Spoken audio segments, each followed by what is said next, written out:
Here. Baxter. Here. Harris. Here. Fowler. Here. And Sulaco. Here. Quorum is present. Thank you. If everybody please stand for the prayer by Mr. Barber and the Pledge of Allegiance.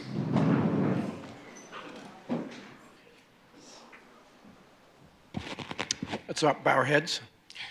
Heavenly Father, we thank you for this beautiful day that you've given us. We do pray for peace and comfort during the extreme heat that is going on. Lord, we do pray for the police department, the electric department, and the fire department, and all those who put themselves in harm's way for other people. And we just thank you for these leaders. We pray give them wisdom today as to make decisions for our city. We ask it all in the name of Jesus, and all God's people said. Amen. Amen. I Pledge allegiance to the flag of the United States of America and to the republic for which it stands, one nation, under God, indivisible, with liberty and justice for all. Second. Motion approved. Second. On the motion, Ross? Yes. Hamilton? Hart? Yes. Robinson? Yes. Baxter? Yes. Harris? Yes. Fowler? Yes. And Sulaco. Yes. Thank you. If anyone wants to pull up communications, please do so. If not, I'll ask for acceptance of file. Communications? Number 6. Pull number 6? Yes, please. All right. What about the rest of them? Okay, so 1 through 5? I'll make a motion to accept one, What? Did I hear something? 1 through 5? Okay. that was a 1 through motion. 5. Second. Motion to accept 1 through 5? On the motion, Ross? Yes. Hamilton? Yes. Hart?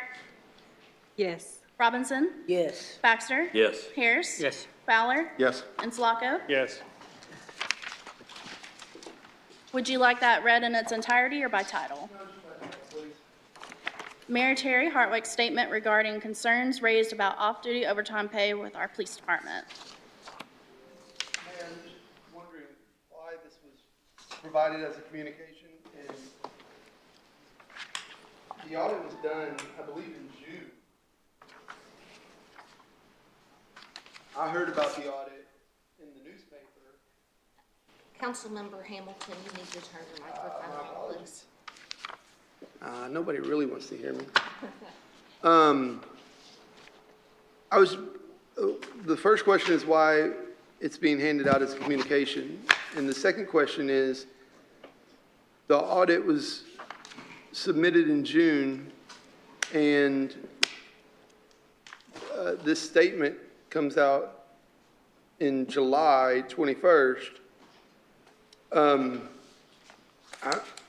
What's going on with this? Because your statement says the public understandably has questions, and there's inconsistencies, and there's areas where policies, procedures, and documentation needs to be strengthened, but it doesn't support the broader allegations that have been published. But it was the right thing to do for the audit.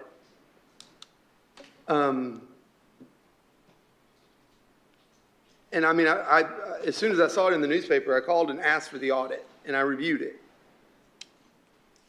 And things that were pointed out that I noted was the audit itself, quote, raised concerns regarding the accuracy and validity of timekeeping practices. I want police to be paid more, but I want them to be paid for working. Your first question, may I answer it? Yeah. You got the report. When did you say you got it?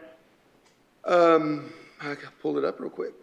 Well, let's put it this way. It came out like in June 17th. Mm-hmm. The mayor's office got it July 2nd. Okay. So with that, you can see if you got it before then, you got it before me. Second question, you asked why? Because when I write something to the press like this, I want it to be out in front of y'all. In fact, one of my aldermen said, "What did we send it to everybody?" I said, "No, I'm sending it to y'all in communications." Third thing is we have done the audit, as you asked, and what we found in the audit, what was reported in the Democrat Gazette was how many thousands of dollars? 500? $500,000? $500,000, that's 500,000, yes, it's the same thing as $500,000. So when I got that, I looked over the report, did not believe it. I believed in my police chief, I believed in my policeman. When we did further investigation, I think Ms. Amy Fields has had a contact with Mr. Hayward Finks this week even, and we have not found any allegations that they had that much money going through that was not accounted for. Amy, am I saying that correctly? That is, and I think that the $500,000 figure came from not from any alleged fraud necessarily, but from the discrepancy between what officers were being paid for overtime and the amount that we were collecting from people that we contract with to provide off-duty workers on overtime. Some amount of that figure was attributed to that. And I will be honest with you, I'm not sure exactly where that 500,000 came from, but at least part of that was attributed to that, and those rates have been corrected. Well, it seems like a reasonable, it was determined that overtime reimbursement rates, I mean, in your statement, you said they weren't adjusted since 2009? I just adjusted them, I think Amy and I and Mike was in a meeting, so we adjusted those back in November, if I'm not Yeah, mistaken. and I was not involved in that. I think that that was finance and the chief of staff and the mayor, but I believe Okay. that that was November. So, Well, this is the first press release I've received in communications, and I just didn't well, I thought understand. since it's so important that we saw the fallacy that the Democrat Gazette was publishing, I thought it was important that not only you people see it, but a lot of people see it that takes the agenda. So when you start reporting from the Democrat Gazette that there was $500,000 missing, I thought it was very important that you people see everything that I send back. In fact, we've got a press release coming out hopefully pretty soon about this same thing. So long story short. It's there not was- $500,000? Not even close to How half. much is it? In fact, we have, right now, I think, Mr. Hayward, are you here tonight, Mr. Finks? Did I see him come in tonight? Hayward, come here, please, sir, if you don't mind. If everybody, if y'all haven't met, make Hayward Finks our now police chief, so if you haven't, Mr. Finks. I think you had a discussion today, and it got back to me today, so please, sir, I think the question was, they're asking, have we found anything that was been wrong? Have you found anything right now, looking at it? Well, I can tell you, I don't know where the initial dollar amount came from, but the audit did show that that was inaccurate. In discussions with the city attorney and finance department, I'm pretty certain that, that number is nowhere near what was initially reported. And I think, if I'm not mistaken, through the audit, the actual discrepancy came down to around 12 working hours, I believe. And Chief Thessing has looked into that and handled that issue. He had told me before he had left that he had pretty well answers for all the discrepancies that they were reporting. He said, I've got answers to them, but it was never asked of him. But- Yes, sir. So you've got those now. Make a long story. Any more questions? I had a, Ms. May, you have the floor, Ms. Hart? I wanted to ask the chief, you just assumed leadership, but is it your intention to implement any planned operational changes regarding the off-duty scheduling? It seems like this was an internal controls issue, checks and balances internally, that because there were some deficits, it created a misrepresentation of what was actually happening, which then required them to come back and do additional investigation. So do you plan to do any of that, like GPS monitoring, dispatching, check-in procedures, or payroll verifications? Absolutely. There definitely are some issues with the structure of the program. I've actually already met with a vendor that I think will be able to resolve all of the recommendations through the audit. I have a meeting scheduled for Wednesday with my command staff and members of the department, along with the finance director. And I believe after that meeting, we will be, or I will be proposing to the mayor a solution that should take care of all of the recommendations from the audit. My other question was to the mayor. Does the city now require businesses or organizations utilizing off-duty officers to independently verify officer attendance and hours worked before invoices are processed? Say that again. Does the city, after this, now require or is considering requiring businesses or organizations utilizing off-duty officers to independently verify officer attendance or hours worked before invoices are processed? Go ahead, that- Chief. You and I discussed it, but go ahead. So that's something that would be handled through the vendor that I'm looking at Okay. for the city of North Little Rock. And what has been proposed through the vendor will take care of all of the recommendations and concerns as far as the structure and oversight of the off-duty and overtime program. So after all the changes have been made, Mayor, do you plan on doing like periodic internal audits, or what, I guess, systems do you have in place or thought processes do you have in place to ensure like As I've said many seamless times, transition with new to old, and so that this doesn't come up again? Because it was pretty prevalent, it was on the news, it was everywhere, so it created not chaos, but alarm or concern amongst our citizens, amongst our officials. And so since we've had such a big change, have you guys communicated, you and the mayor, or mayor, if you want him to answer, just somebody communicated what you plan to do after you've implemented so-called changes? Yes, ma'am, and I think that's a great question. That's why, and I think the structure oversight issues could be equally divided between the police department and I think with the finance department of the city, and that's why I have the finance director coming to the meeting on Wednesday to make sure that we're on the same page and setting up some type of audit or oversight to make sure we don't get in this situation again would definitely be a part of the solution. anybody else? Ms. Ross? My takeaway from everything that I've read, it's more of a record-keeping system is what it was. As far as record-keeping, I know as far as, you know, call dispatch when you come on, call dispatch when you get off, and I know that Chief Finks will get it all straightened out. Yes, ma'am. Thank you. Anybody else? Mayor, Hang on, yes, sir, Mr. Fowler.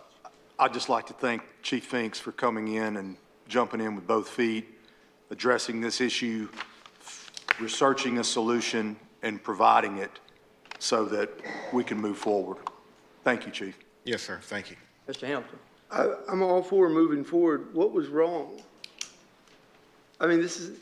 You asked me why I put those on communication. I think you just found out why I put communication. There's a lot of unanswered questions. So what was wrong was information going from somebody who's not employed here anymore to the press. Now, it's, as we proved false by an audit that was conducted by our city attorney. So nothing was wrong? There was some, as we said, so you know, nothing was found to be illegal in it. Was it wrong? We think Chief Finks just said he's going to look at what's been going on and say he probably will make some changes. I think that's what he said. Did I say that correctly, sir? That is correct. The biggest issue is that the city was charging one rate for off-duty work to the business and paying another rate to the officers, and that created obviously a deficit. And so that has been corrected, and we will be putting measures in place going forward to make sure that doesn't happen again. That was the biggest problem. So, Yes, ma'am. so I will say that I think it's feeding a false narrative to the public to say that there was nothing wrong, because that would not have come out completely if there was nothing wrong. If anything, there was probably, and I think what Councilman Hamilton is asking is what specifically was identified. So in the report, I think that I read, there were some misrecordings and there were some things that were done incorrectly. And like Councilwoman Ross said, it was record keeping, internal controls. So I think being fair to the public and to our citizens, we need to make sure that we communicate accurately to not say that nothing was, that nothing wasn't wrong. We were not getting reported to accurately is what brought this all up. Exactly. Okay. Anybody else? Motion? Motion to accept and file. Second. Accept and file. On the motion, Ross? Yes. Hamilton? Yes. Hart? Yes. Robinson? Yes. Baxter? Yes. Harris? Yes. Fowler? Yes. And Insulaco? Yes. Respectfully, Mayor, I have a question. Oh, I'm sorry. So Mr. Cotton was supposed to speak, I think he had something on communications 1 and 2, and I think I missed the opportunity to pull it for him to be able to speak before the council. Is that correct? His communications was put out there. I don't know Right, what that's you what forgot to do. I'm just saying it's been a Well, I testing wanted time. him to have the opportunity to speak to the council as a whole. So then did I miss it? And if I did, what would be the next? Would he have to submit that again so that he could then come and I can pull it next meeting? What would be the best? Or would we be willing to go back? Comment. Procedurally, if Mr. Cotton wants to speak to this, because this already has been accepted and filed, if he had signed up, and I don't know if he did for communications, his opportunity would be then. But he can come to the next meeting and speak then. And I know that the city clerk's office and I have both looked at the procedures for speed humps and maybe have a little more accurate information too that we can share about the process for getting speed humps. But because this has already been accepted and filed, there's So not it sounds really. like unless he acts to speak on, is he allowed to go sign up now, or is it too late? Because obviously he wouldn't have signed up because he thought he would have spoken now. Rodney, are you out there? There's Rodney. Rodney, you signed up, but you signed up for, Oh, well, okay, he good. signed up for public comment. Okay. All right, Okay. so he did Okay. sign up. Okay. Rodney, you gonna wait? Is it okay? We can get you at the end? Okay, fine. To make sure he understood All that, right. because I knew he was here wanting to Yes, sir, speak. Mr. Baxter. So that's why I hesitated, just to make sure. It seemed like you were going to take action, and then I gave you an opportunity, you didn't, so I said, well, let's move forward. That's what, yeah, so my apologies. Rodney, you okay? Still learning. All right, thank you, sir. Appreciate it. R 26-129, Mayor Hartwick. I've talked to Chief Finks, and we're gonna pull that, please. Okay. R 26-161, Mayor Hartwick. Please. A resolution of authorizing the North Little Rock Police Department to destroy Taser X26S less lethal and holster. Yeah. Is there a motion? That's So right. moved. There's a motion. There's a second?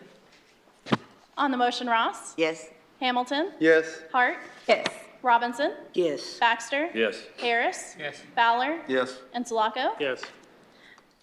R 26-169, Councilmember Hart. Please call it. A resolution authorizing the mayor and the city clerk to enter into an amendment to agreement to rehabilitate property for certain real properties located at 1719 Highway 161 in the city of North Little Rock. This is a resolution. I do have two people to speak on. Ms. Robinson.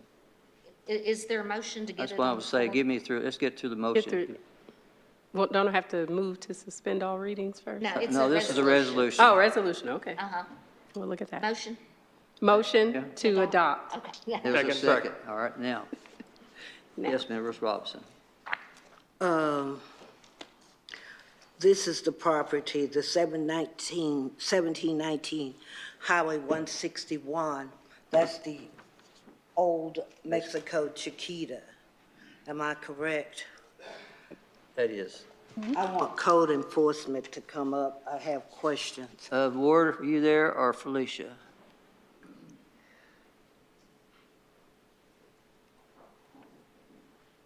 Thank you, Ward. Can you give us a timeline and history on this particular legislation, please? Goes all the way back to April 24th of 2025, when we received several complaints anonymously about the condition of the structure, homeless inside the structure, ransacking the structure, and the structure being unsecured. At that time, we sent letters to every owner that we could find, and that's when the process started. Okay. I think this was before us. Okay, once it was before us in October 2025, and we approved the rehab agreement. When did they get the rehab agreement? Was that November or October? Yes, the rehab agreement was October 27th. was approved on October the 27th. And the escrow for the So- rehab agreement was paid on November 3rd. So they had 6 months to fulfill their obligation. Correct, So the 6 months would have been up in May.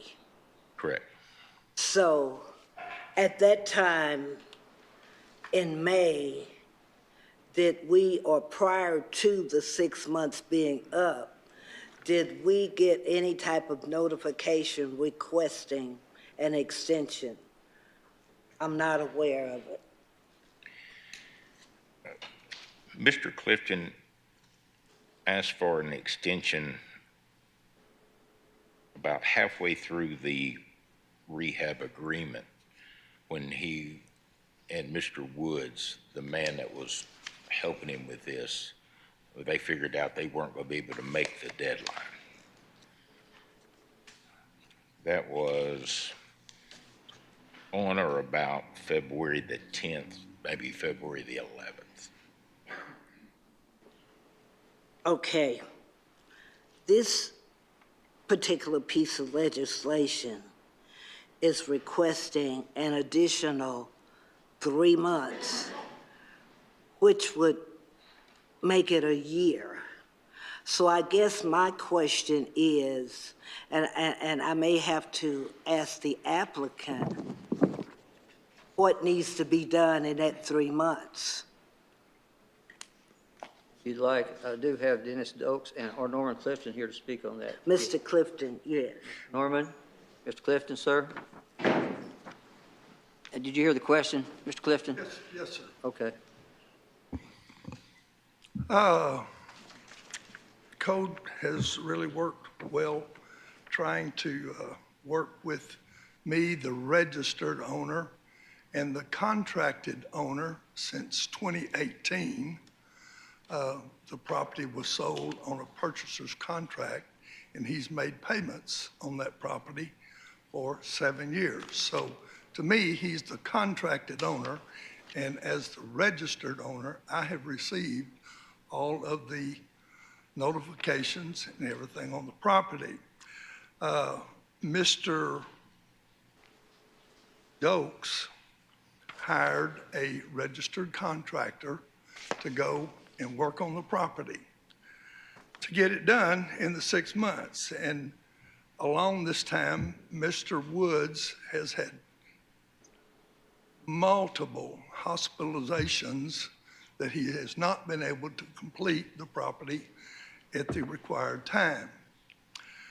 So in the meantime, Mr. Dokes has been released from incarceration, and he is back as of October the 26th, and he is, or November the 20th, no, June the 26th, and he is back working on the property actively, trying to get the property back in the condition that what the rehab agreement called for. It has not been completed to the rehab agreement is the reason now that we're asking for the 90-day extension. During the meantime, code and city building inspectors have re-looked at the property and has requested that it be brought back up to full code compliance. And I and Mr. Dokes have signed an agreement to the city building inspector that they will get it brought back up to date within the 90-day extension period that we're asking for. There has been, I'm sure that Mr. Ward will testify that there has been many, many, many upgrades and work done to the property during this time lapse that's gone on. There is more that needs to be done, and we and Mr. Dokes are committed to getting that done and saving that building. And if I can add just for the, is it okay, Mayor? Please, go ahead. For the benefit of the council, that I met with the building inspector and told Mr. Clifton that it would be a good idea for him and Mr. Dokes to get with the building inspector and find out exactly what needed to be done. The building has to be all the way up to code in order to get a certificate of occupancy, and they in fact did that immediately after I had made that suggestion. And so just for the benefit of the council, not to be an influence either way or the other, but just to let you know that they have met with the building official and know exactly what it takes and know that it has to be all the way up to code within that period of time. That's correct. So if you're given the additional 3 months, you'll be able to complete it? Yes, ma'am. So, because see, my concern is that you won't come back in 3 months and say, I wasn't able to get the job completed. So I'm reluctantly, because in 3 months, that would be a year. You know, that we and you have been dealing with this property. And I understand, you know, what you've gone through and all of that. I understand that. But what I'm saying to you is, after 3 months, whatever needs to be done, you will have it completed. And you won't be back asking for additional time. That is my intention. Because in my mind, after 3 months, if it's not completed and you come back, I'm going to vote no. You know, it's what I will do. So 3 months will take us to October. So reluctantly, I will go with the 3 months, reluctantly. Ms. Ross? Is there somebody here from planning to talk about what permits have been pulled? John, you back there? Yes, sir. Come on. Here's what has been done, because it said they've done a lot of work. Good question? Yeah, I heard it. So Mr. Woods, yeah, Mr. Woods came in and pulled a permit the first time around, and all that work that he had pulled a permit for had been done and inspected. So a certificate of completion was given to him. So he completed what he said he was going to do. It still did not bring it up to code, and that's what they're coming back for, is that they want, you know, another 3 months to bring it completely up to code. So they've done a lot of work on there, and it just, they didn't have the time, for one reason or another. When did they bring the completion? You said that there was a completion? I couldn't hear you, I'm sorry. You said that there was a completion. When was that? So we either issue a certificate of completion. So if, like at a house and you remodel your kitchen, you'll get a certificate of completion. It means you completed what you said you would do. But a certificate of occupancy says you can move in. They get all. So that's the difference between the two. So they did everything that they said they were going to do the first round, but it wasn't bringing everything up to code. Wasn't enough. Yeah, so correct, it wasn't enough. It wasn't enough, so, okay, all right.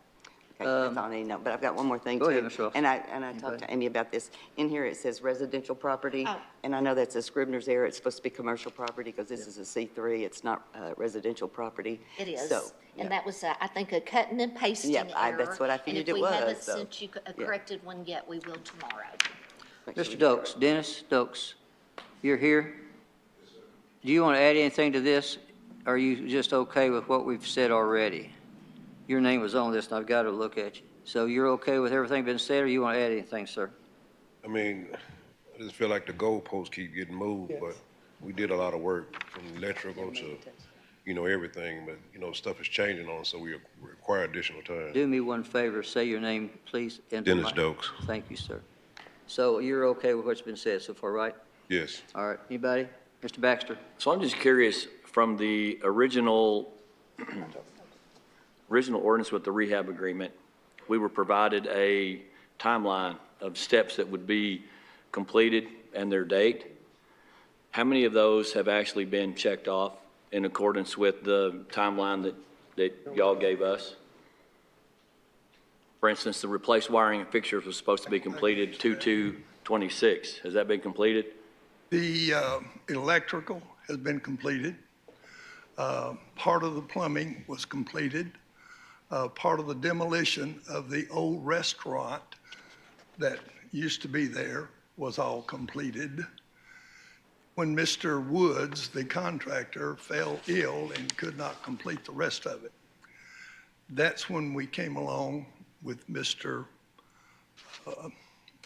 The code enforcement, building inspector, and told us to bring it up to code, which at the start, it wasn't meant to be brought up to code. It was get it back usable.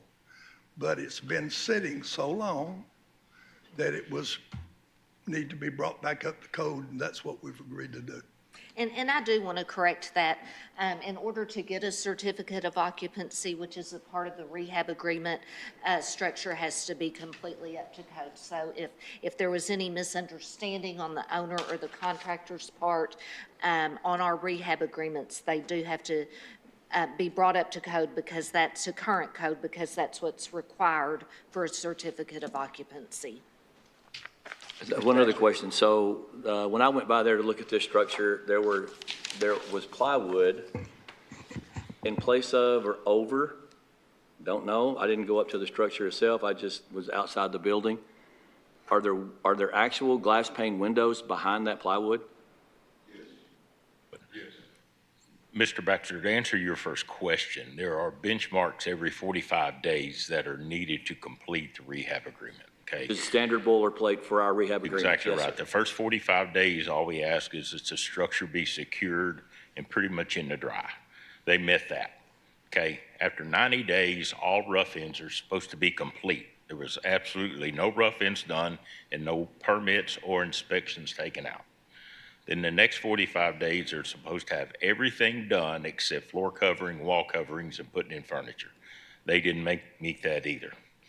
So of the 4 benchmarks we asked, they met the first one. Ms. Ross? One, I don't know if this means anything or not. Since it's commercial, will they have to put in a sprinkler system also? I'm sorry, I didn't hear you. Will they also have to have a sprinkler system since this is That would be a commercial? fire or- department okay. issue. Okay, I just didn't know if that had to be yeah. done on the rehab agreement. So Yeah. that would come later when they bring in plans for what they're going to do. Okay. Anybody else? If not, I think there's a motion and a second. Ross, No? Hamilton, Yes. Hart, Yes. Robinson, Yes. Baxter, Yes. Harris, Abstain. What are you going to do? Ron, what are you going to do? Harris, Is this amendment with Dotes, or whose amendment with?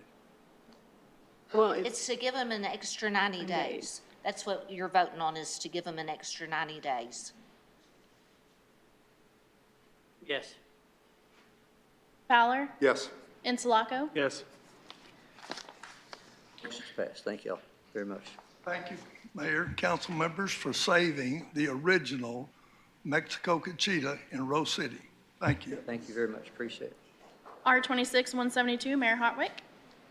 I think Felicia asked for that to be withdrawn. If I'm not mistaken, it's supposed to be withdrawn, if I'm not mistaken, yes. Yes. So, Okay. Consent items. please, everybody, I'll ask for a voice vote on R26-178 through I R26-181. think there was a hand raised. Oh, I'm sorry, so- Ms. Ross, I apologize. Thank you, Amy. R26-181? We pull that? All right, please pull R26-181. How about 78, 79, 80? Anybody? I wanted to pull, wait a minute. I wanted to pull one. 65, 2645? Is that on consent agenda? No, ma'am. 178 through 181. Oh, okay. Whew, okay, I wanted to make sure I wasn't missing that. I'm good. So far, we've got 178, 179, 180. I'm asking for a voice vote. We're pulling 181. Anybody else? And I'll ask for a voice vote. All those say aye. Aye. Those say nay. R26-181 then, please. And I have 4 or 5 people who want to speak on R26-181. So let's go ahead and read it, get a motion, and I'll start identifying people, please.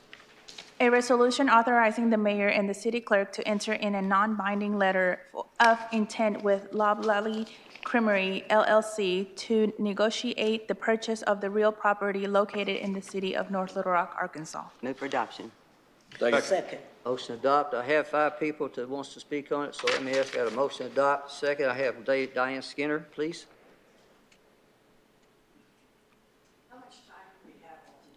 3 minutes. 3 minutes at the most. And I'm going, no, not, what I'm going to say is, if all of y'all are saying the same thing, I'll ask you to take a hand vote, so we don't have to go through all this, so go ahead.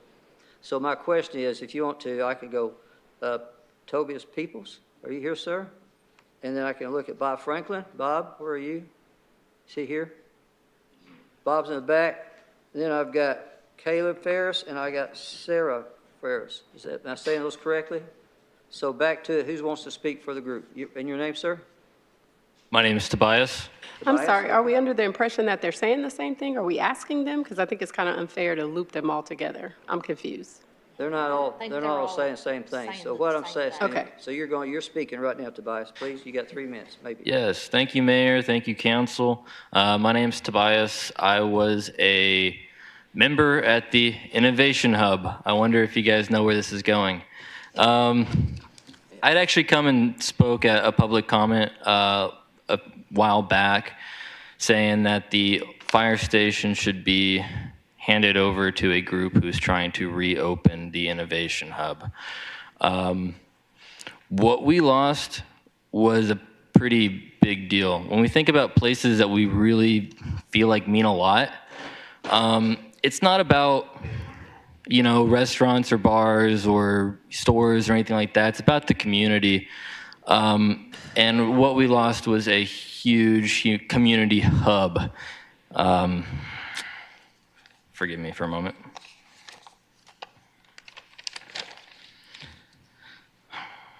It was the kind of place where creative people, or people that aren't even that creative, could all come together and help each other be productive, make something happen. A place where they could make something new, whether that's a bench or a table in the woodworking shop, a t-shirt for their band in the screen printing studio, a homemade mug for their mom at the, you know, in the, the pottery studio where, with the kilns and all that. Or the place where, you know, they could make interesting and much needed signage for the city, maybe even. And that has been, it's gone. Children were able to have a place to go after school where they could be introduced to new hobbies, things that they otherwise wouldn't be able to do, creative outlets that are productive. It was a place where teenagers and young adults could be trained in skills for jobs that they otherwise wouldn't have any opportunity to, you know, achieve. Tobias, I need you to go ahead and wrap it up, please. I would like you guys to vote against this resolution and consider the Innovation Hub as an alternative tenant for that building. Thank you, sir. Thank you. Ms. Skinner? Did he give his last name for the record? Did a while ago, yes. Okay. Peoples. Okay, I just didn't hear it. Go ahead, Ms. Skinner. You're up, and I need your name and address, please, or name. Just to supplement that a little bit. Okay. So I'm Say your name. Diane Skinner, Thank you. retired, Okay. worked at the Innovation Hub for 5 years. I wasn't an employee. I paid to work in the wood shop. The Innovation Hub provided a place for retirees to become creative, to maintain their creativity. But at the wood shop, it was more than that. Even people who were beginning to adopt woodworking as a profession could go there until they earned enough money to buy the equipment that they needed to go ahead and become woodworkers, professional woodworkers. I saw that myself. So it was invaluable. You had a very special place here in North Little Rock in the Innovation Hub. I'm sorry it's not here any longer. I'm glad you're voting on something that's not binding with loblolly. I like ice cream too. But consider the Innovation Hub. Thank you. Thank you very much. Bob Franklin? Bob?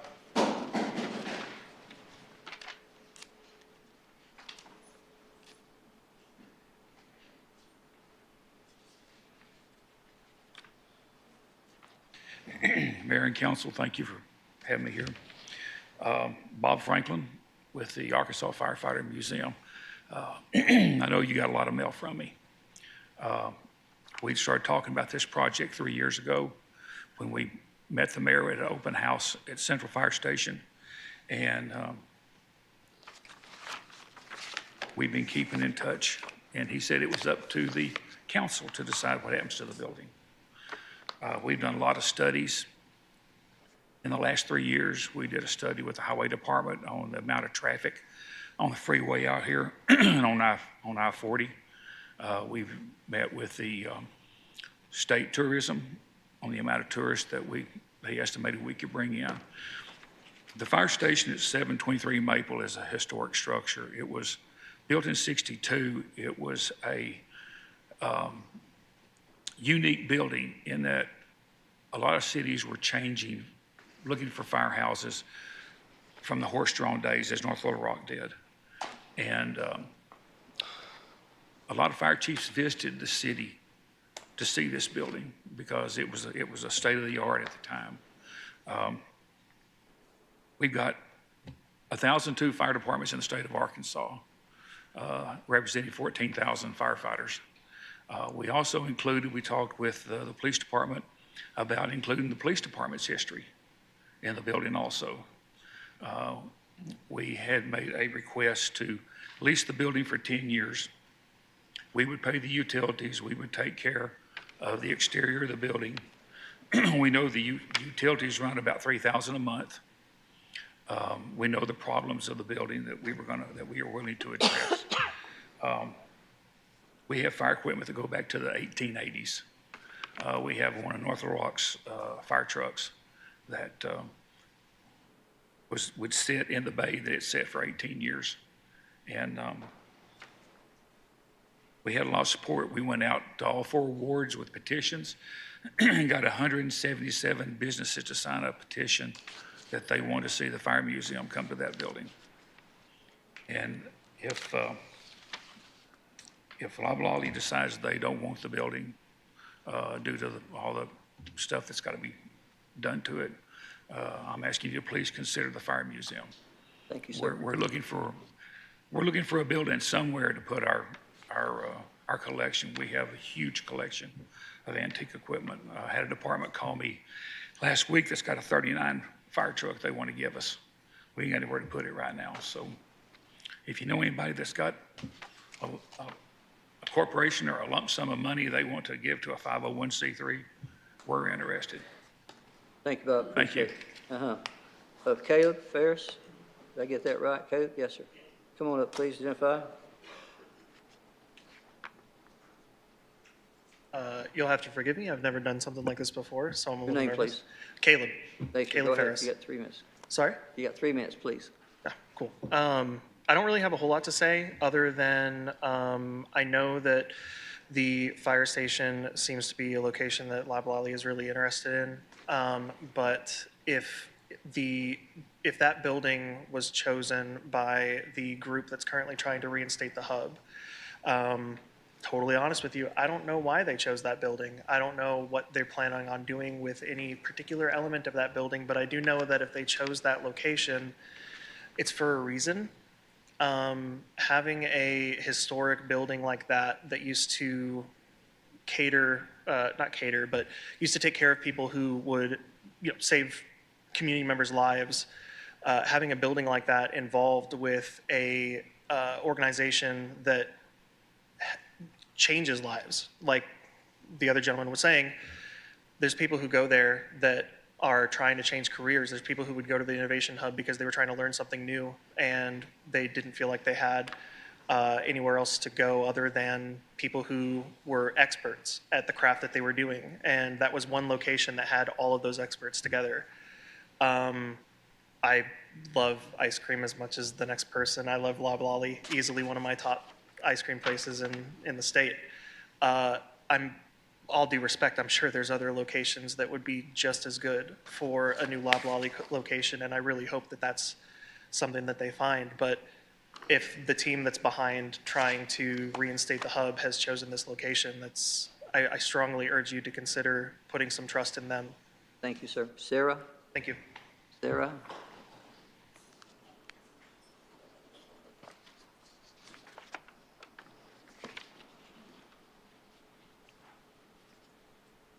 Good evening, and thank you for your time. My name is Sarah Ferris, and I've got 3 minutes, correct? Yes, ma'am. Thank you.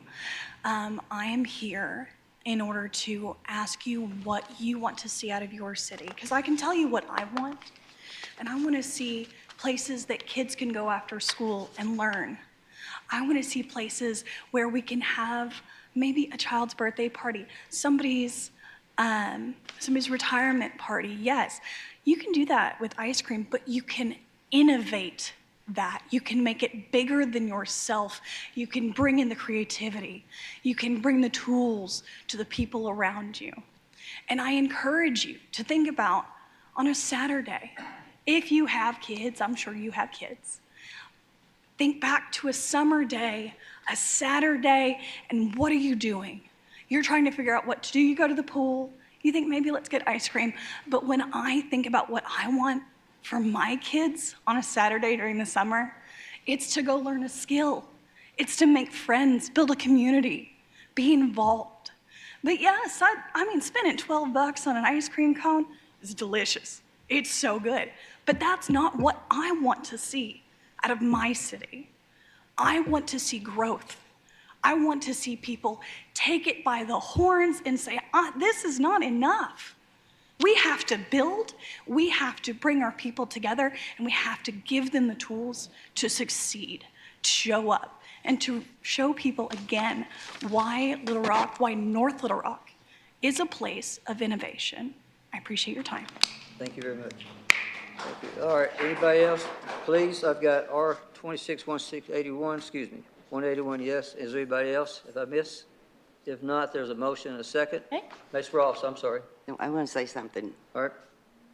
When the agenda came out and they saw that Loblolly was possibly interested in North Little Rock, my phone blew up. I mean, it was, I normally don't get that, much, somebody sends something from the agenda, but so many people were calling me, they were so excited. And Mayor, can you kind of explain what goes into this other than just the purchase price of this? Well, I thought somebody raised their hand right fast on this. But anyway, they've come to me and said that we had it appraised, of course. They're paying appraised per price. At that point, they'll be redoing it. They've got a grant coming. They'll be employing approximately 50 people, if I remember right. Not only with that, they'll be getting a sales tax to the city. So what it invites is a building that will be transferred into an area that produces Loblolly ice cream, which everybody loves, paying the sales tax to the city, employing 50 people. We gave them a due diligence. Colleen, are you out there? Come up, please. Just tell me if I'm saying anything wrong.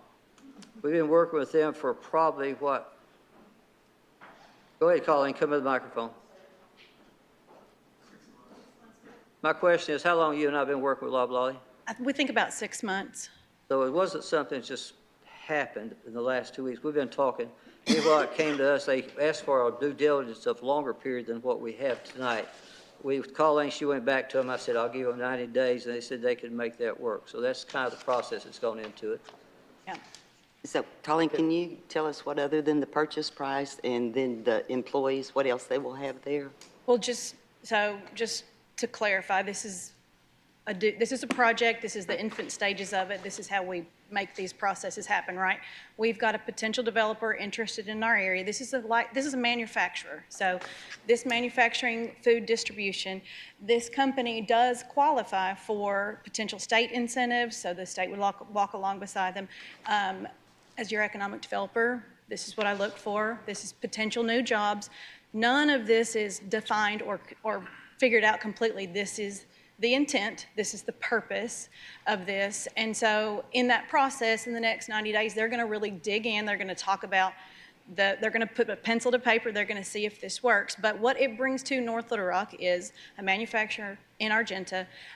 It obviously creates jobs. We don't know exactly how many, could be up to 50. It obviously brings in revenue. It creates a destination, a place. We all love Loblolly Creamery. They've got ideas where there could be some interactive space. There could be retail in front, but as your economic developer, this is my job to bring to you something viable, something that says Argenta is moving forward, and this is what we're bringing to you as a potential project. Ms. Hart. Can you, if you can, offer some clarity? Yes. My understanding about the hub was that Windrock did away with that. They sold the equipment. That wasn't necessarily the city No, that did that's that. not correct. So I just wanted to make sure we clarify that, because I heard people, this is in my ward. I understand that you're saying it wrong. Okay, but the city wasn't a part of letting go of the. We were not part of the library, Right. but if you count the library, it was. See, the city, North Little Rock Library owned that for a while. Because I heard. And I wasn't privy to firsthand information. Okay. My understanding is that this was a Winrock decision, that the property reverted back to Winrock after our library released it. And so then Winrock made the decisions on the building and the properties, interior property of the building. So that's my understanding. That's right. Okay, so there was never any intent, because I heard people speaking Yes. about the Yes. Innovation Hub, and that completely threw me off, because I've been a part of these conversations since it's in my Right. ward, and that was, I just wanted to That's make sure new we clarify that information. for the public. As your and economic folks that are developer, listening. that's also new information to me on the hub using that. I've not been brought into that conversation by this group, but, yeah, city had nothing to do with that after the library released their commitment to that property, so. Yes, ma'am. So I did want to just make a statement, because I was a council member working with the Arkansas Association, Firefighters Association, about their desire to want this to be a firefighter museum. Yes. I've committed to, publicly, I'll commit to helping them try and find a different location, because I think that it's valuable, but I also recognize our fiduciary responsibility as council members to make good judgment decisions using taxpayer dollars. And in this particular situation, it is in the best interest of our city to move forward in the direction that we're going in. And so I'm okay with that. I'm excited for Loblolly. I want to make sure that I make that known. I am, out of respect for the work and the passion that the Arkansas Firefighters Association has put into trying to get these folks, I am going to abstain from this vote. But I did want to say that particular piece, since I've been working with it all along, and it's in my ward. And may I say two more things? Yes. So just for the council to understand, so Chris Kent, who's been the director of downtown, Argenta Downtown Council, was the one who had the original conversations with Loblolly and then brought them to my table. So he's been working in this area 30 years and sees the benefit of this. So just as your big picture, your downtown council sees this as an asset and in the community they work in. And then the Chamber of Commerce also sent a support letter to say they believe, as your business community, that this is an asset to Argenta and the city as a whole. Mr. Harris. So while you're still up there, we've had several speakers talk about the Innovation Hub, and I was in there a couple, 3, 4 times, and yeah, it's a pretty cool place. But nobody's picking that back up, right? That I know of, that I've not heard. I don't know where the equipment is as it stands, and Hang on, but I'll get to you. Just hang on a sec, okay? I mean, I haven't heard of an entity that's out there that's getting ready. I don't know of funding or Bias, resources. come on. They asked a question. I'll allow you this time, okay? But don't do that no more, please. Okay. So did you hear the question? Yes, sir. All right, go ahead. So there actually is the St. Joseph's farm stand. That organization has agreed to sponsor a new innovation hub, and there actually is a petition with nearly 800 signatures to put the innovation hub in this location that we're discussing. I probably should have said more about this when I was up here. I feel like I kind of squandered my opportunity. That's my fault. But there is, yes, an organization that is trying to get the innovation hub back up and going, and would love to be in that spot. And I know that I've come in here and mentioned this before. I believe Scott Schellebarger also has. There's that. Thanks, Tobias. I appreciate it. Mr. Fowler. Mayor, I'm going to ask the city attorney, have we not strayed from the item before us a bit? Well, because we have had public comment about different uses, I think that it is still germane to the conversation to identify, in your decision-making process, other entities that have an interest in this property. Well, since this is mine, I think I'm asking for any communication. More from y'all, will ask for the question, if you don't mind. I think there's a motion, a second. I have Mr. a Hamilton. question. Yes, sir. Was this property advertised? Was the property advertised? Yes. Just appraised. Huh? Appraised. It was appraised, yes. No, I asked if it was Yeah, advertised. just appraised. It was not only advertised. appraised? Correct. And we got an offer, full price offer for it. We didn't, I mean, we didn't advertise it, so we didn't ask an offer.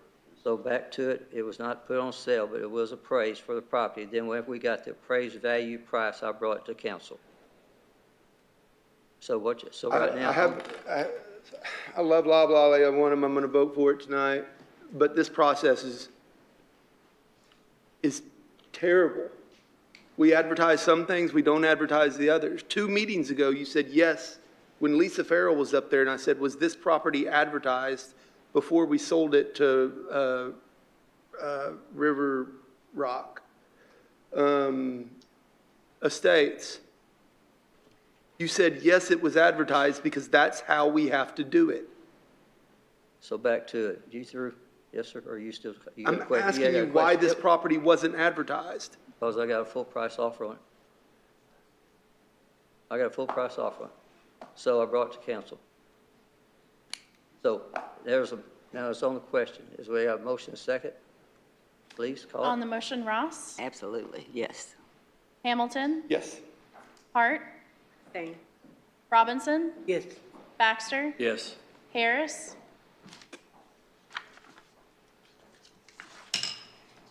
Yes. Yes.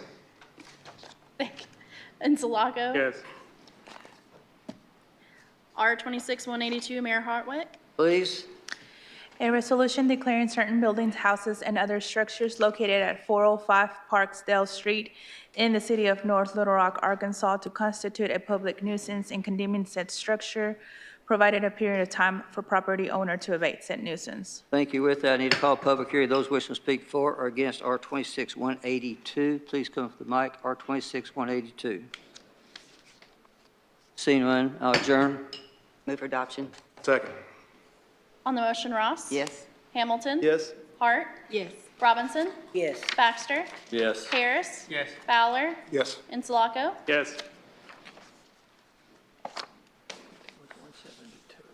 R26-183, Mayor Hartwick? Please.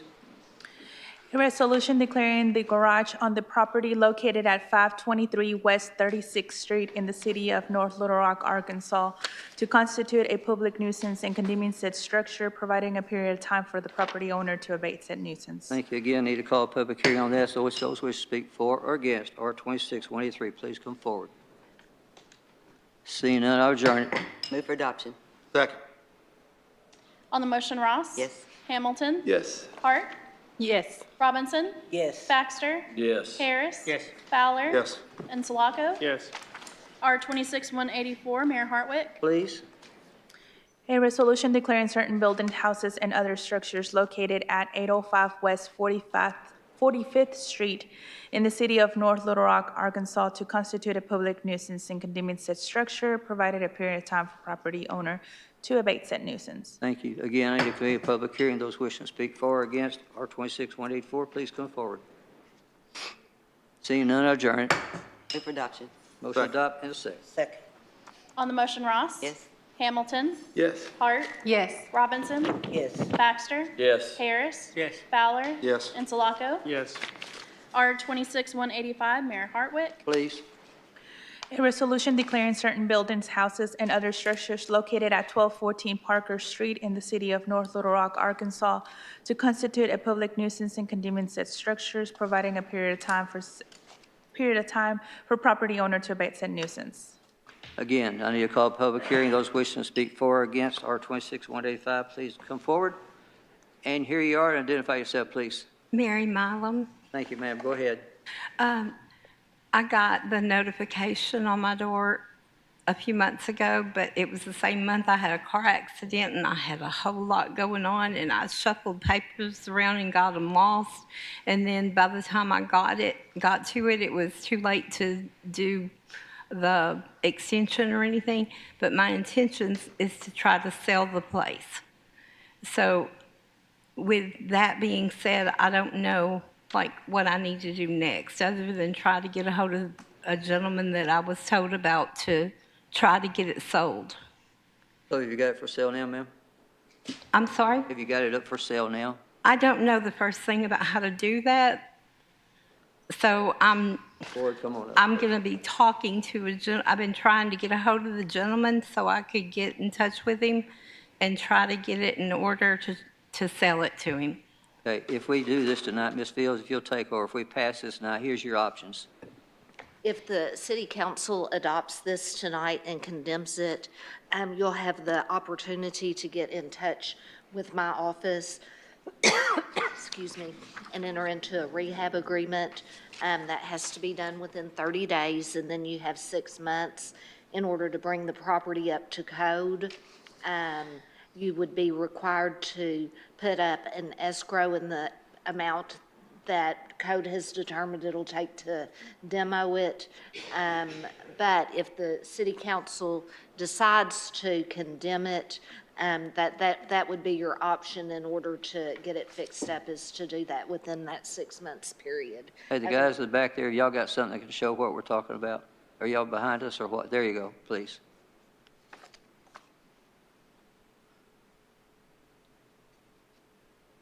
Anything else, ma'am? I don't know. All right. So did you hear what she said, my city attorney? Did you understand it? Not exactly. I mean, I know I got to get a hold of you guys. The city attorney's office. Is that if I do or don't sell it? Well, I would suggest get hold of, do this no matter what you do, if you sell it or don't sell it. I would suggest go see a city attorney so to get it all spelled out to you. And if you've got a real estate agent you want to work with, I'd possibly bring them along also. I don't have anybody. Somebody wants to sell some property for you, they'll come with you. Okay? Okay. Thank you, ma'am. Okay. Ms. Ross? One quick question. Can we have code give us an update on how long this has been going on? Yes, we can.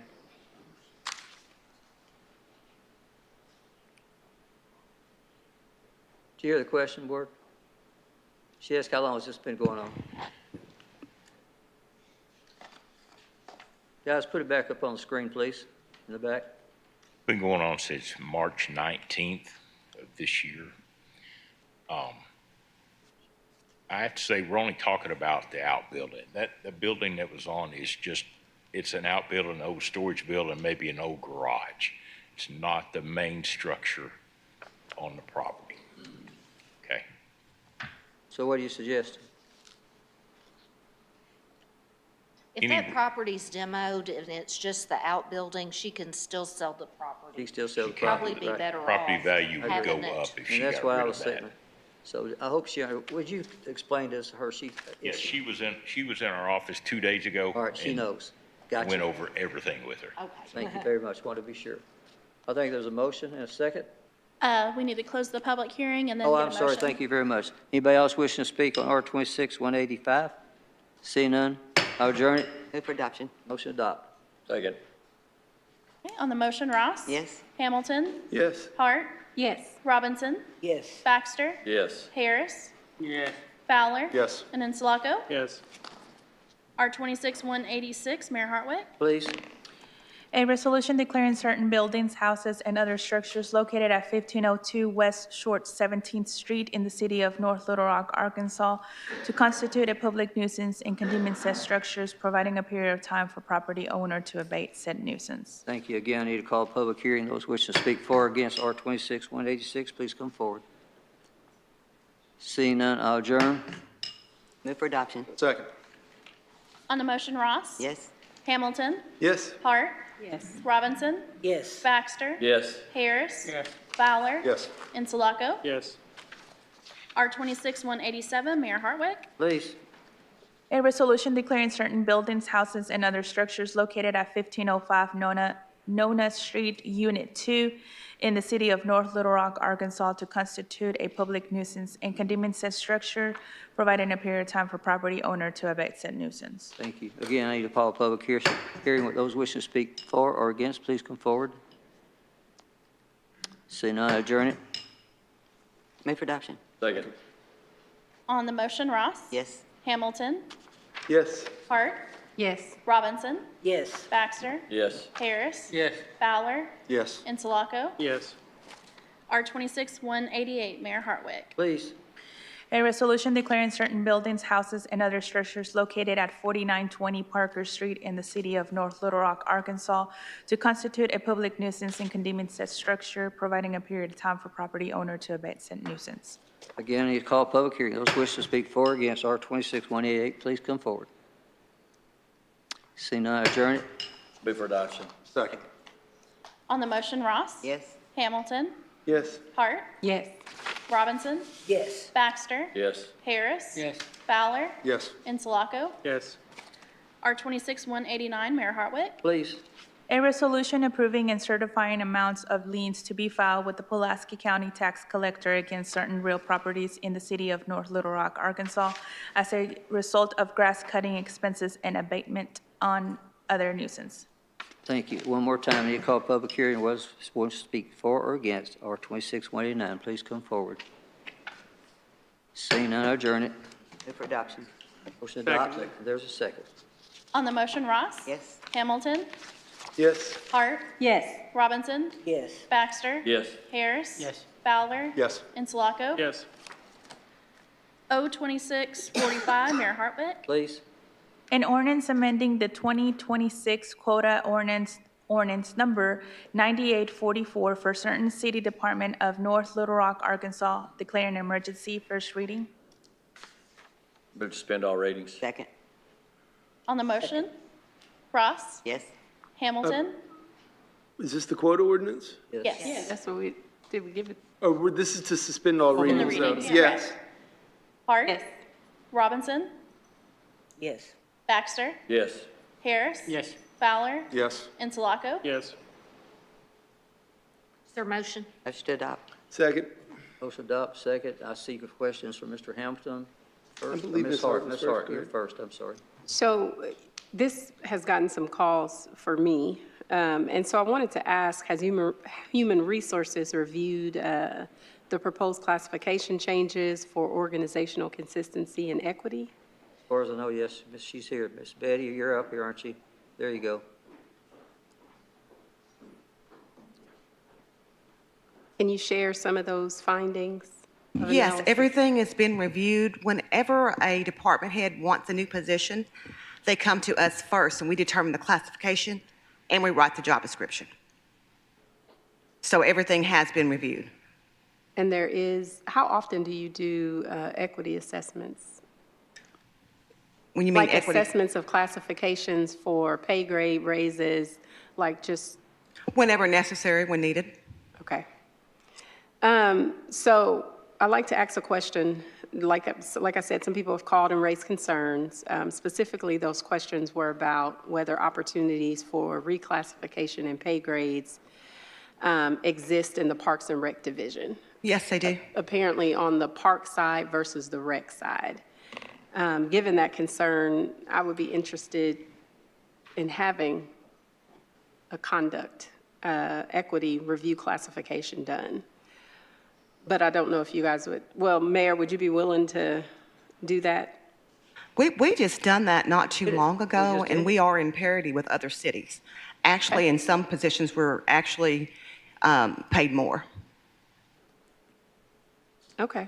And that's relevant to other cities, not Yes. necessarily relevant within the department for respective positions? It's relevant within the entire city. For example, if our parks positions are in parity with other parks positions for cities of our similar size. The questions, I mean, the concerns that were brought to me didn't necessarily have to do with that department and other departments, but within that department, on one side, it being respective to the park side, like the type of classifications that were on the park side, and then the type of classifications that were on the rec side, that there was some disparities that existed. There's not any disparity. Okay. Okay. Okay. Mr. Hamilton, I think you had your hand up. Yes. I was wondering what input we got from the Parks Commission on this? As far as I know, that was ran by Kenny Stevens, and the Parks Commission has reviewed these. The Parks Commission has reviewed this? Yes. Thank you. Anything else? Any other questions? Oh, no, I think so. There's a No, motion, a thanks, Ms. second, Betty. please. On the Thought it motion was to just that, what are adopt, you talking Ross? about? Yes. Hamilton? No. Hart? No. Robinson? Yes. Baxter? Yes. Harris? Yes. Fowler? Yes. Insulaco? Pass. On the emergency, Ross? Yes. Hamilton? Yes. Hart? Yes. Robinson? Yes. Baxter? Yes. Harris? Yes. Fowler? Yes. Insulaco? Yes. O 2646, council members Robinson and Hart. Please call it. An ordinance approving the application for the transfer of location for Willie D's Rock and Roll Piano Bar, Inc., relocating private club permit and operations to 200 North Poplar Street, North Little Rock, Arkansas, declaring an emergency. First reading. Move to suspend the reading. Second. Motion suspended, seconded. Okay, on the motion, Ross? Yes. Hamilton? Yes. Hart? Yes. Robinson? Yes. Baxter? Yes. Harris? Yes. Fowler? Yes. Insulaco? Yes. Ms. Ross? Just a quick question. Okay. Can we get, Let's let's go ahead and get a motion second, if you don't mind. Yep. Second. All right, now. Oh, okay, I didn't know we didn't have a second. Sorry. No, just a question on the private club, and I think that Ms. Fields clarified it for me. They still follow all city regulations as far as closing hours and Closing everything, hours just and like everything. everybody else? They Okay. follow them, yes, ma'am. Okay, thank you. Where are we? Okay, we have a motion to adopt in a second. On the Yes. motion, Ross? Hamilton? Yes. Hart? Yes. Robinson? Yes. Baxter? Yes. Harris? Yes. Fowler? Yes. Insulaco? Yes. On the emergency, Ross? Yes. Hamilton? Yes. Hart? Yes. Robinson? Yes. Baxter? Yes. Harris? Yes. Fowler? Yes. Insulaco? Yes. O 2647, council members Fowler and Insulaco. Please. An ordinance authorizing a one-time payment of $137,700 to the local police and fire retirement system, LUPI, for the benefit of certain retirees or their beneficiaries of the North Little Rock Police and Firemen's Relief and Pension Funds, declaring an emergency. First reading. Roger? Move to suspend. Go ahead. Go ahead. Motion You do it. suspend. Move to suspend readings, please. Second. Okay, on the motion, Ross? Yes. Hamilton? Yes. Hart? Yes. Robinson? Yes. Baxter? Yes. Harris? Yes. Fowler? Yes. Insulaco? Yes. I've got somebody like to speak on this. but Motion to adopt. There's a motion to adopt. Second. There's a second. Now, Second. and back to Mr. Hamilton. I want to start off by saying I wholeheartedly agree with this. I love the fact that Councilmember Fowler and Insulaco have brought something for the retired police and fire. It's both, right? Is it both? Yes. And I'm grateful for it. I know they are too. And so I encourage everyone to vote for this. I would have requested to be a sponsor, but a co-sponsor, but I don't know how to even request that without breaking the FOI. Well, you're right No, here now. I'm good now. I'm good now, but I mean, we that's can how much add I you if support they it. don't object. No, I don't, I'm not asking, I'm good. I am requesting once again, at the last council meeting, when I requested a study be done to see if we could increase their benefits on a permanent basis, I was requesting $40,000 because that is what the administration had told me a police study for one thing would have cost.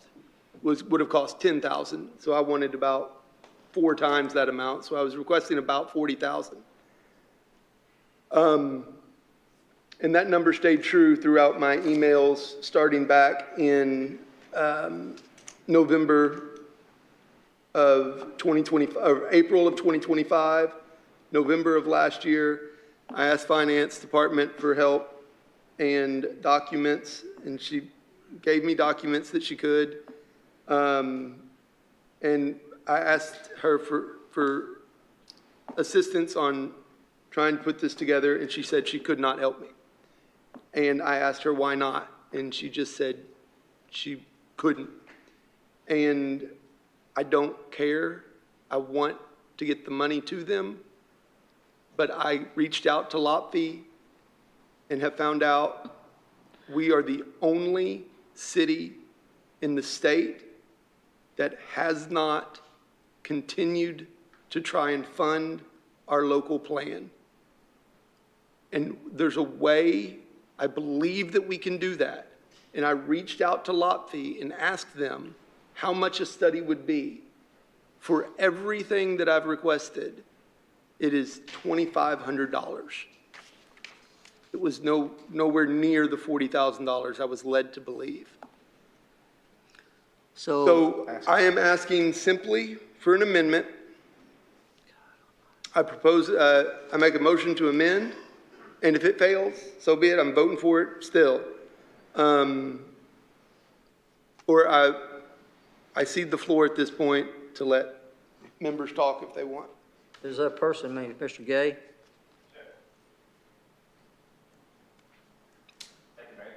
Yes, sir. My name is Roger Gay. I'm retired from the police department. I was retired and started after 23 years, and actually after 21 plus years. And I'm speaking on behalf of most of the retired police officers and their widows, and for most of the fire department people that I've talked to, Tommy Johnson especially, he couldn't make it tonight. And we appreciate what Mr. Hamilton has done for us, but we especially appreciate most recently what Mr. Fowler and Mr. Insulaco has proposed along with the mayor. And we would like to have had a lot more, but we are very appreciative of the $850 and hope maybe we can go forward next year in the future. And you may well know we just lost another. As of June the 16th, we had 88 police officers, and that includes their widows. Now we only have 87. One just passed away. And I'm not sure that the fire department had 93. I don't know how many of those have passed away. But again, I thank you very much for everything you do. Thank you, Roger. There's an amendment on the floor, I believe, if I'm not mistaken. Pardon? I have not yet made it. Okay, I thought you were making an amendment a while ago. Did you not? I haven't yet made it. Okay, what's your amendment then, may I ask? Was there anyone else signed up to speak? I got to ask a question. No, sorry, Mr. Harris, go ahead. Yes, sir. I'm reading 02647 and I'm reading 02648. What are we, I can clarify that. what are we doing here? So I was bringing back my actuarial study with the 850 added into it. I am pulling that. That is not that will not be in consideration tonight. Okay, well, so you're going to pull it? It's just- That's it's absolutely just- not, I'm not going to pull it. I am pulling it. It will not be considered All tonight. right, that's fine. So where are we right now? I think you're trying to make an Yeah, amendment. I'm making a motion to amend to include a section that requests the mayor to provide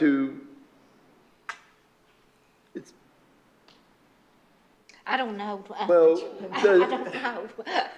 I've got it right here. It's the mayor or the chief financial officer acting at the mayor's discretion shall request from the Arkansas Local Police and Fire Retirement System and its consulting actuary these certain things. The $5 million lump sum towards the plan unfunded, $7.5 million towards the plan's unfunded, the $10 million towards the plan unfunded, and and that we appropriate $2,500 for the study.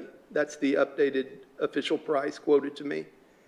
And that we do so before September 30th because it would expire after that. And we've been losing them. We don't have much time left on this. And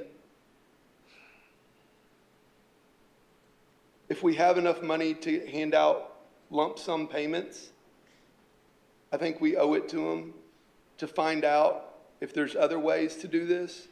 If we would have funded this 5 years ago, it would have been making, and the investment would have been making returns and saving us money every year that we're paying on this. We would be saving money if we had invested this 5 years ago. And right now, we have a $50 million reserve.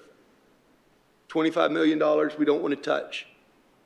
The other $25 million is earning less than 2% sitting there. If we would have done it 5 years ago, lot fee returns were 15%. The past 2 years, negative 11, 13%, and 11%. I'd like to put our money to better use. So I'm making a motion to amend. Did you And get that just amendment? kind of to clarify that, Councilmember Hamilton, and looking at your ordinance that you're going to withdraw, I could use the language from Section 1 to appropriate $2,500 for the purpose of commissioning an actuarial study before September 30th, to include that language, and then the language from Section 3B of your ordinance that you're going to withdraw about the recalculated amortization schedule. Would that accomplish what you're wanting to do? It does, ma'am. Okay. And I can put all the words together, but it would just be drawing the language. If y'all will look over on page 2 of Councilmember Hamilton's ordinance, it'd be adding in the amendment would be to add in the appropriate place his Section 1 and then Section 3B. Thank you. Ms. Ross? I'm going to vote no on that. Well, we need a second on it first. There's an amendment on the floor, and Okay. she's got, Ms. Ross gave it a second. Okay. I'm going to vote no on it just for the reason that our finance department, I think it should come from finance, if they're the one that needs to, contact them, someone within the city, because we've heard 40,000, we've heard 20,000, now we're hearing 2,500 for a study. So I'm so confused on how much and what we'll get out of that study. So I think there needs to be more done on that. Okay. So anybody vote else? There's a motion, there's a second. Anybody else? Okay, on the motion to amend. No. Ross? No. Hamilton? Yes. Hart? Yes. Robinson? No. Baxter? No. Harris?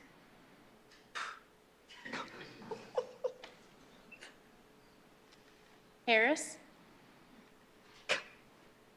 No. Fowler? No. Insulaco? Pass. Motion fails.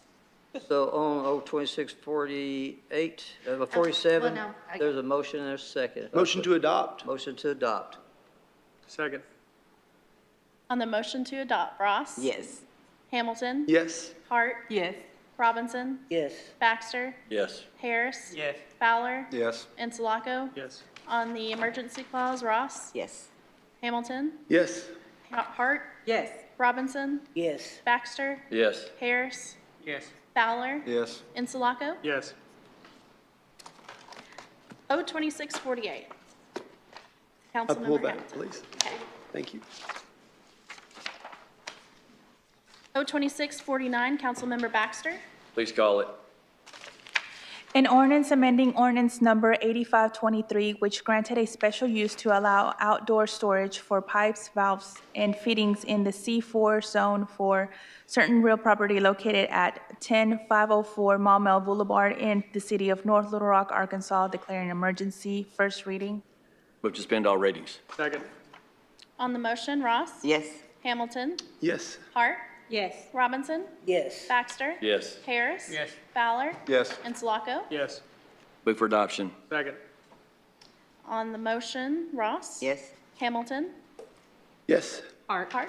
Yes. Robinson? Yes. Baxter? Yes. Harris? Yes. Fowler? Yes. Insulaco? Yes. On the emergency, Hang on a Ross? second. Tim, did I overlook you? Tim Ballard? I'm sorry. Do you want to add to this? You're okay, right? All right, go ahead. I'm sorry, Tim. I apologize. On the emergency, Ross? Yes. Hamilton? Yes. Hart? Yes. Robinson? Yes. Baxter? Yes. Harris? Yes. Fowler? Yes. Insulaco? Yes. Thank you. 02650, Councilmember Baxter? Please call it. An ordinance waiving certain sections of the subdivision ordinance number 7946 for certain real property located at 4125 Crystal Hill Road in the city of North Little Rock, Arkansas, to allow the waiver of sidewalk requirements, waiving certain section of the zoning ordinance number 9263 to allow the waiver of required improvements, declaring an emergency. First reading. Move to suspend all readings. On the motion, Ross? Yes. Hamilton? Yes. Hart? Yes. Robinson? Yes. Baxter? Yes. Harris? Yes. Fowler? Yes. Insulaco? Yes. Move for adoption. Second. On the motion, Ross? I have a question. Oh, I'm sorry, Ms. Ross. I apologize. No, Go ahead. can you explain to me what this waiver's for? So I'm trying to. Here you go. So this is half-street improvements, sidewalks, that kind of thing, right along Crystal Hill on the other side, I don't know, this side or other side, whatever you want to call it, of the tracks. And there's no sidewalk out there or anything, so So it'd just be a piece of concrete? yes, Okay. yes. Got it. Thank you. Okay. On the motion, Ross? Yes. Hamilton, Yes. Hart, Yes. Robinson, Yes. Baxter, Yes. Harris. Yes. Fowler. Yes. Insulaco. Yes. On the emergency, Ross. Yes. Hamilton, Yes. Hart, Yes. Robinson, Yes. Baxter, Yes. Harris. Yes. Fowler. Yes. Insulaco. Yes. O 2651, Councilmember Robinson. Please call it. An ordinance granting a special use to allow the continued sale of topsoil for 5 years in an R2 zoning district at a certain real property located at 12602 Faulkner Lake Road in the city of North Little Rock, Arkansas, declaring an emergency. First reading. Move to suspend all readings. Second. On the motion, Ross. Yes. Hamilton, Yes. Hart, Yes. Robinson, Yes. Baxter, Yes. Harris. Yes. Fowler. Yes. Insulaco. Yes. Motion to adopt. Second. On the motion, Ross. Yes. Hamilton, Yes. Hart, Yes. Robinson, Yes. Baxter, Yes. Harris. Yes. Fowler. Yes. Insulaco. Yes. On the emergency, Ross. Yes. Hamilton, Yes. Hart, Yes. Robinson, Yes. Baxter. Yes. Harris. Yes. Fowler. Yes. Insulaco. Yes. O 2652, Councilmember Robinson. Please call it. An ordinance abandoning a portion of an existing utility and drainage easement and a roadway easement on property located at 1800 Van Pelt Street in the city of North Little Rock, Arkansas, declaring an emergency. First reading. Move to suspend all readings. Second. On the motion, Ross. Yes. Hamilton, Yes. Hart, Yes. Robinson, Yes. Baxter, Yes. Harris. Yes. Fowler. Yes. Insulaco. Yes. Public hearing. Motion to adopt. Second. I don't see- Wait. There's- This has been advertised for a public hearing. It didn't get put on the agenda Okay. as that, but it was advertised in the paper as a public hearing. I think it was on the sticky note that we, Should I go ahead and call it now? yeah, we should call it because this has not gone anywhere before. All right, there's been, by my city attorney, there's a motion to call this for a public hearing. Those wishing to speak for or against O 2652, please come forward. Those who speak for or against O 2652. Seeing none, I'll adjourn the public hearing. Thank you. Can I reestablish a first and a second, please? Yes, please. Move for adoption. Yeah, second. Second. Thank you. On the motion to adopt, Ross. Yes. Hamilton. Yes. Hart. Yes. Robinson. Yes. Baxter. Yes. Harris. Yes. Fowler.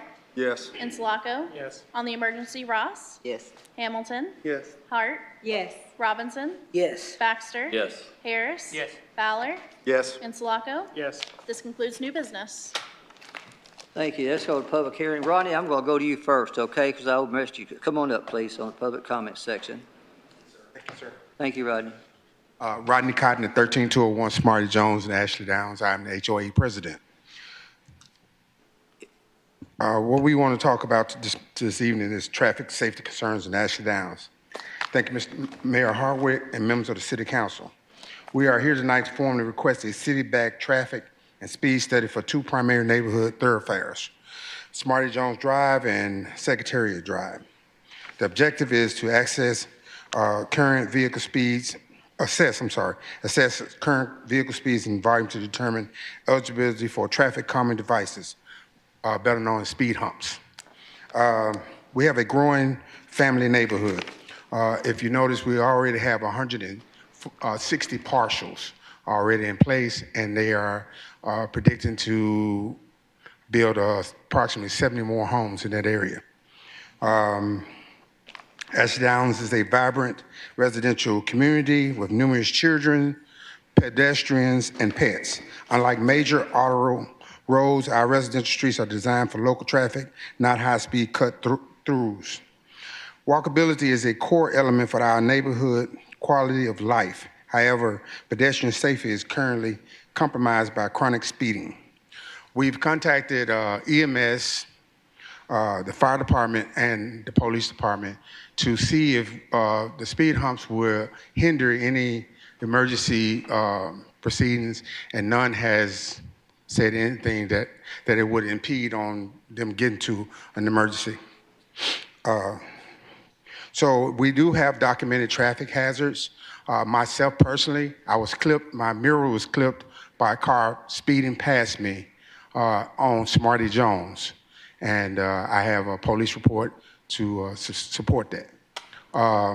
We also have documented cases where people have been walking or running and having to almost dive into the ditch with people speeding on Smarty Jones and Secretariat.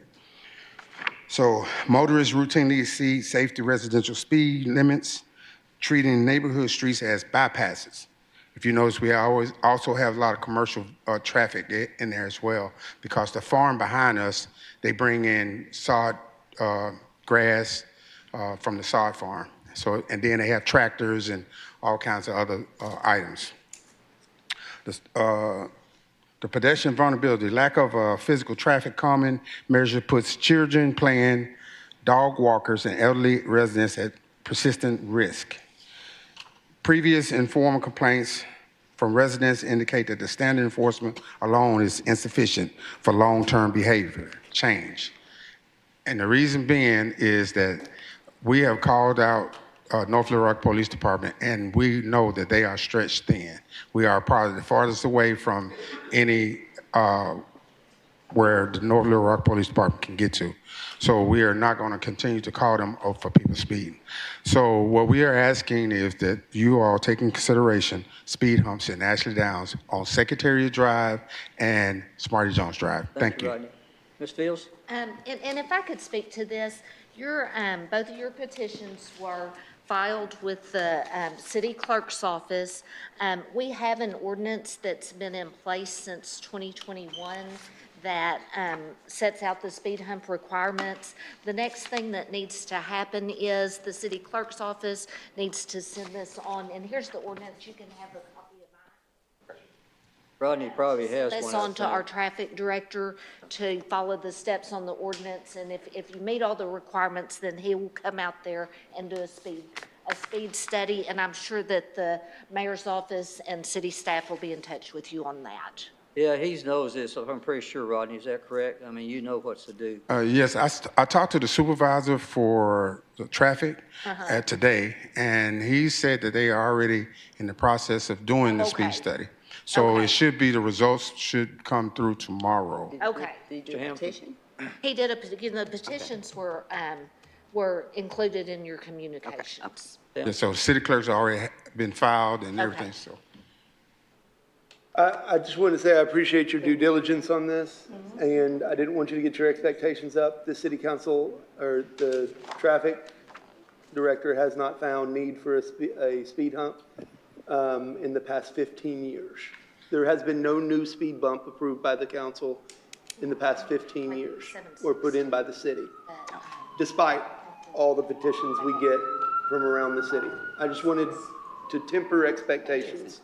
Okay, at the same time, I've also been told that we can still petition the board for it, regardless if it's a speed study.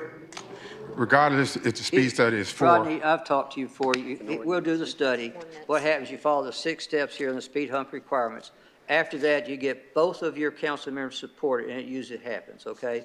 So that's the procedure, and you know that. So, yeah, I mean, you've talked. Well, the only thing I had a discrepancy in that was that I was told that I had to have one rider. So You gotta have both. I think if I read the ordinance right, you have to have 2 council members support it, if I'm not The way mistaken. the language. Yeah. Yeah, and that's the ordinance as it exists. I know that some city council members have expressed interest in amending that ordinance, but right now, as it stands right now, those are the requirements in the They city. are, Rodney. That's why I wanted to count. I knew you had one, but it has to be 2.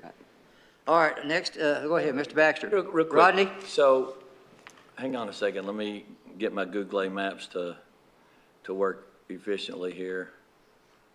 So, are these people coming in off of Wilcox Road using Secretariat and Smarty Jones to get over to Colonel Maynard? Is that what happening? are you talking about the farm, or are you talking about residents? As I'm looking at the map, okay, again, I'm not from that area out there, but are the people who are speeding, is this like a main route from Wilcox over to Colonel Maynard, Secretariat and No, to enter Ashley Downs, you enter from Colonel Manick, or either Secretariat Drive or Smarty Jones Drive. right? Okay, I've just, It's a gated community that makes a big circle. so it's within the own area is, okay, all right, thank you. Anybody else on this? If not, I've got Mr. Charles. It's Charles, huh? I can't. But one other thing real All right, quick, go Mayor, ahead. Yes, if I sir. may, as it relates to the speed hump. Okay. This is I believe the correct way to phrase that is none of the speed hump, none of the traffic studies indicate that the traffic meets the requirement for a speed hump. Not that, I believe that's a better way of phrasing that as Yes, opposed to. the standard the traffic director uses is, Right. the average is under 85% of all Well, traffic. that's what the ordinance requires. I understand. I just wanted to let him I wanna know make some comments. it's phrased that way for a Go reason. ahead, go ahead. Go ahead. Not Not, regarding after it went, Ashley okay. Downs. Charles, is 6717 Mountain Pine Road? Yes, sir. Come on up, please. Charles, you got 3 minutes. Identify yourself, please, sir. You don't mind? Charles Caudle at 6717 Mountain Pine Road. I was on my main reason for coming down here, I've been trying to get a hold of Ron Harris, my alderman, for probably over a month. And I've called probably about 15 times, left a message. I don't know if somebody's got a phone problem, I'm assuming, because when the phone rings, or when his phone picks up, I get a message said, send a fax or leave a message. Each time I leave a message, I've even called the lady downstairs that answers the phone here and asked her, would she mind calling for me and leaving a message for him to call me.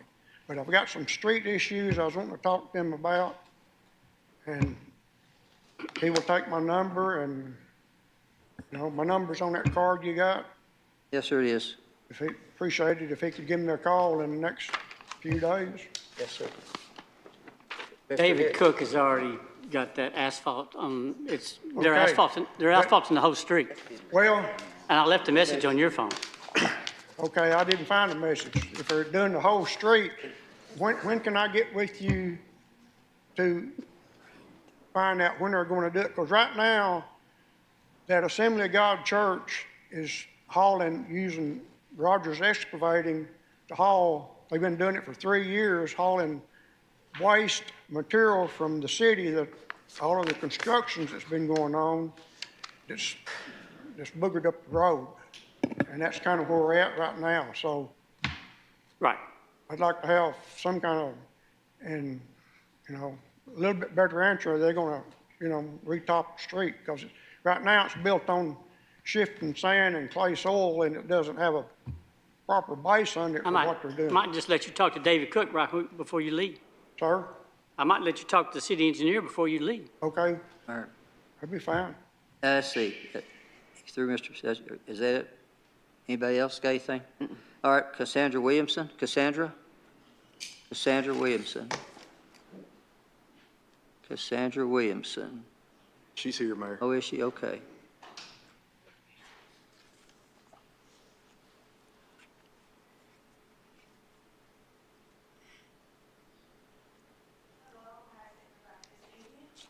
Fine, ma'am. Go ahead and identify yourself, please, ma'am, for me, if you don't mind. My name is Cassandra Williamson. I'm not going to be long.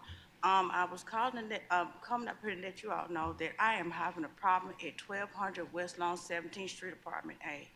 It is so much going on around there till it's not even funny. I'm talking about people stealing from Dollar General store. I'm being harassed about a raccoon. The people, they're not nice to me. They're very mean to me. It's so much going on until it need to be a lot of patrol around there. It be patrol around there, but not enough, because I have seen so many people run stop signs, prostitution. I've seen people undressed in the streets, kids out. My neighbor, she's bullying me, saying that, I need to stop, coming, I guess, down to her house, but I don't even know anybody on that street. And they all in my yard, and I asked them to stay off the property because, it's neat and clean around there, and they always have gang members or something on one corner to the other corner, and that is not good, and that is not a pretty sight to see. It really isn't. And if somebody can do something about it, I would really like it. Thank you, ma'am, I appreciate it. I got your address of 1200 West Long 17th, correct? Yes, sir, apartment A. Yes, ma'am, I got that. Thank you. Thank you. Annabeth Gorman. Ms. Gorman? Nita, you got her, somebody, please.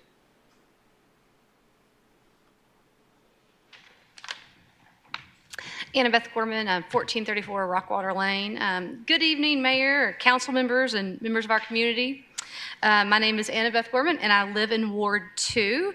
And I'm actually joining this evening to officially announce my candidacy for the Ward 2 seat here on the North Little Rock City Council. And before anything else, I want to thank Council Member Linda Robinson for her years of dedicated service to our city and our ward. Public service requires time, sacrifice, and commitment. And I appreciate her giving all of those things to our city. I also want to thank each of you serving on this council. Whether or not you agree on every single issue or not, I recognize the responsibility that each of you carry in making decisions that affect the daily lives of our residents. Throughout my career, I've worked to bring people together around complex challenges, build partnerships, and create opportunities that strengthen communities. Those experiences have reinforced a very simple belief: the best decisions are made when leaders listen well, ask thoughtful questions, and are willing to work together. Over the coming months, I look forward to meeting with residents, neighborhood leaders, business owners, faith leaders, and community organizations throughout Ward 2. My goal is to listen first, learn from the people who know these neighborhoods best, and earn the opportunity to serve. North Little Rock has tremendous assets and even greater potential. I believe we can continue to build a city where every neighborhood is valued, every resident feels heard, and local government remains accessible, responsive, and forward-looking. I appreciate the opportunity to share these remarks this evening, and I look forward to the conversations ahead. Thank you very much. Thank you very, very much. I appreciate it. Anybody? Mayor's comments, council members' comments? I'm sorry, Ms. Robinson. A comment that I want to make is that I had the clerk's office to give each of you a copy of the speed hump ordinance or legislation. And the reason why is some people, when they fill out the application for a speed hump, it should be one person per house.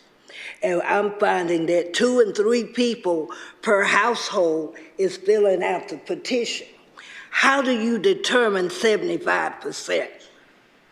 That's the issue that I have. And I have some concerns about the speed hump. And let me tell you, Saturday morning, a gentleman spoke to me about speed humps.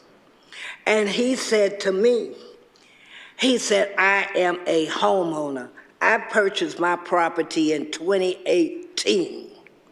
He said, a renter is circulating a petition for a speed hump. And he says, that's not fair to me as a property owner. And I had to explain to him, we don't ask if you're a homeowner or a renter or anything like that. But he says he has a concern that that is occurring. So another problem that I have is, after you determine the 75%, and let's say you got 25% that may check no, is there an appeal process for a person or a group that do not want a speed hump? And I cannot find it in the legislation. Another thing that a person mentioned to me is that if a speed hump is going in and they don't want the speed hump, which I explained to them is that they don't own the street They said that the speed hump should go in front of whoever circulated the petition and not necessarily in front of their house because they're not fond of speed humps. I cannot control that. But I'm finding that speed humps are an issue. And I had this sent out to you guys. So when you all get a copy of the petition, you're able to look at the petition and you will see that more than one person is signing the petition. And there's some other things in the policy that you will see. But I want to know how they terminate the 75%, but that's a question for traffic. I'm finished. Mr. Baxter? Ms. Robinson, you know I love you. Been serving with you a long time, right? However, it was brought to my attention today that perhaps it said it was one per household. But let me say this, and this is one thing that I've always learned. It says here, to obtain signatures of all of the residents.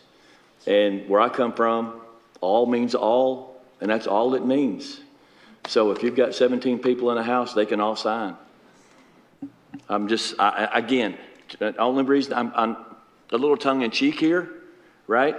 But what I'm saying is all we're doing is realizing that this requires some work, right?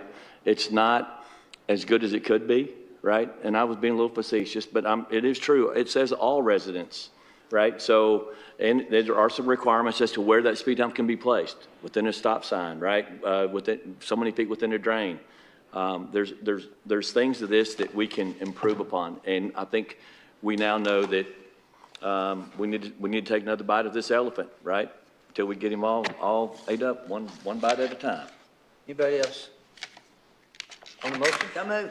There's a motion? Second. There's a second. Thank y'all. Yes. Yes. Hart? Yes. Robinson? Yes. Baxter? Yes. Harris? Thank y'all. Yes. Very good, everybody. Yes. Insulaco?